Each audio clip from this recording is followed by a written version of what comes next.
Baik, bismillahirrahmanirrahim. Assalamualaikum warahmatullahi wabarakatuh. Sebelumnya, perkenalkan nama saya Prilia Putri Randa. Saya dari kelas PPIC semester 4. Jadi, di video kali ini saya akan membahas mengenai imamah dan syarat kepemimpinan.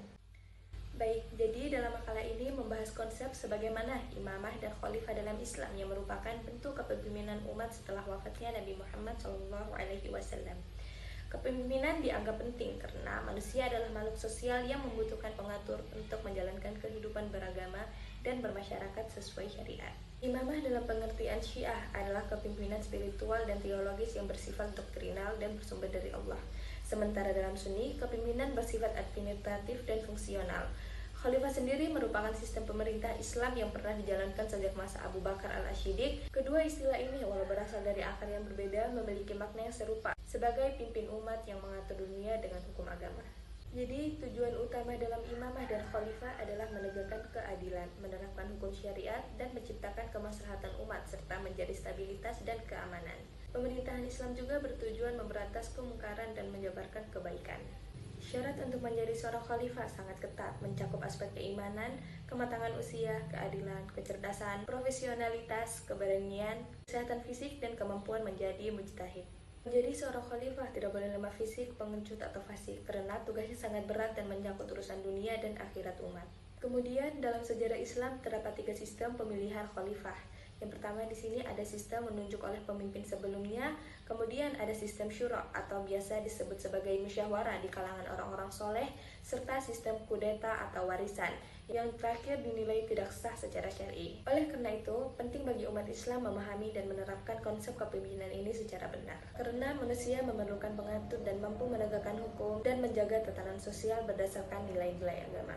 Imamah menurut pandangan Syiah adalah kepemimpinan spiritual yang bersifat ilahi dan ditetapkan oleh Allah Subhanahu wa taala. Sedangkan dalam perspektif Sunni, kepemimpinan bersifat praktis dan lebih mengacu pada proses pemilihan atau musyawarah. Khalifah adalah sistem pemerintahan yang berlandaskan Al-Quran dan Sunnah yang diterapkan sejak masa Khulafaur Rasyidin. Walaupun keduanya terdapat perbedaan konsep, tetapi keduanya sama-sama bertujuan menjaga agama dan mengatur kehidupan dunia berdasarkan syariat Islam. Tujuan dibentuknya imamah dan khalifah dalam Islam adalah untuk menciptakan keadilan, kemakmuran, ketentraman, dan melindungi umat dari keburukan serta penyimpangan. Pemimpinan ini dianggap sebagai sarana untuk menyebarkan agama Islam dan menjaga nilai-nilai kebaikan. Seorang pemimpin dalam Islam harus memiliki syarat-syarat tertentu seperti beragama Islam, laki-laki merdeka, dewasa, adil, sehat jasmani dan rohani, berilmu dan memiliki keberanian. Ia juga harus mampu menjalankan tugas-tugas pemerintahan, menjaga agama, menegakkan hukum, dan melindungi rakyatnya. Jadi, pemimpin harus memenuhi syarat yang ketat dan dipilih melalui mekanisme yang sesuai dengan nilai-nilai Islam. Nah, jadi kepemimpinan itu dianggap penting sebagai kebutuhan mendasar dalam kehidupan beragama dan bermasyarakat. Tanpa adanya kepemimpinan, umat Islam akan kesulitan menegakkan hukum dan menjaga keteraturan. Oleh sebab itu, Islam sangat menekankan urgensi keberadaan seseorang pemimpin yang mampu menjalankan syariat dan membawa kemaslahatannya. Imamah merujuk pada kepemimpinan yang menggantikan peran Nabi dalam mengatur urusan agama dan dunia. Dalam pandangan Syiah, imamah adalah bagian dari akidah dan bersifat ilahi. Sedangkan menurut Sunni, imamah dipahami sebagai sistem kepemimpinan yang ditentukan melalui musyawarah umat.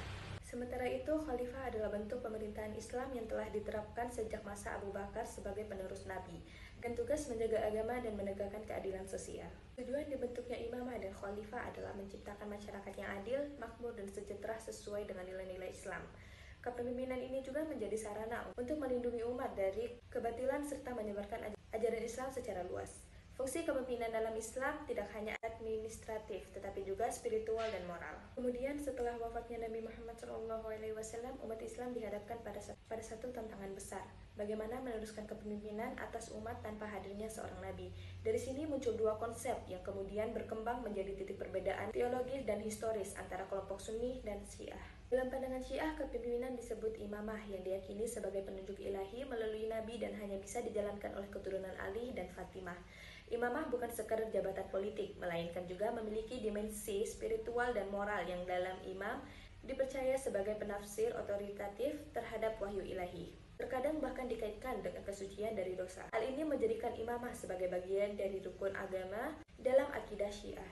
Sedangkan dalam tradisi Sunni, kepemimpinan setelah Nabi dikenal sebagai khilafah. Istilah ini merujuk pada pengganti khalifah yang menggantikan fungsi kenabian hanya dalam ranah pemerintahan dan hukum. tetapi tidak dalam kenabian atau wahyu. Pemimpin dipilih melalui musyawarah, baiat atau penunjukan sahabat, dan bahkan karena disebut suci atau memiliki otoritas ilahi. Khalifah dipandang sebagai institusi politik yang bertugas menjadi syariat, menyebarkan dakwah, mewujudkan keadilan, dan menciptakan kemaslahatan dunia akhirat bagi umat. Meskipun berbeda dalam legitimasi dan cakupan spiritual, kedua konsep tersebut sepakat bahwa tujuan utamanya adalah mewujudkan masyarakat yang adil, makmur, dan sejahtera, sesuai petunjuk ilahi dan syariah. Khalifah secara struktur dikenal sebagai pemerintahan teritorial yang menjalankan hukum Allah dalam wilayah yang dipimpinnya. Sedangkan imamah dapat berfungsi melalui batas wilayah karena ia lebih berakar dan otoritas ritual dan teologis. Jadi kesimpulannya, meskipun memiliki perbedaan mendasar, imamah dan khalifah saling melengkapi sebagai sistem kepemimpinan Islam. Imamah menekankan legitimasi ilahi dan peran spiritual, sedangkan khalifah berfokus pada aspek sosial, hukum, dan administrasi. Keduanya hadir untuk mewujudkan umat yang adil, makmur, dan harmonis sesuai tuntunan syariah. Sekian dari saya, kurang lebihnya mohon maaf. Wabillahi taufiq wal hidayah. Wassalamualaikum warahmatullahi wabarakatuh. Bye.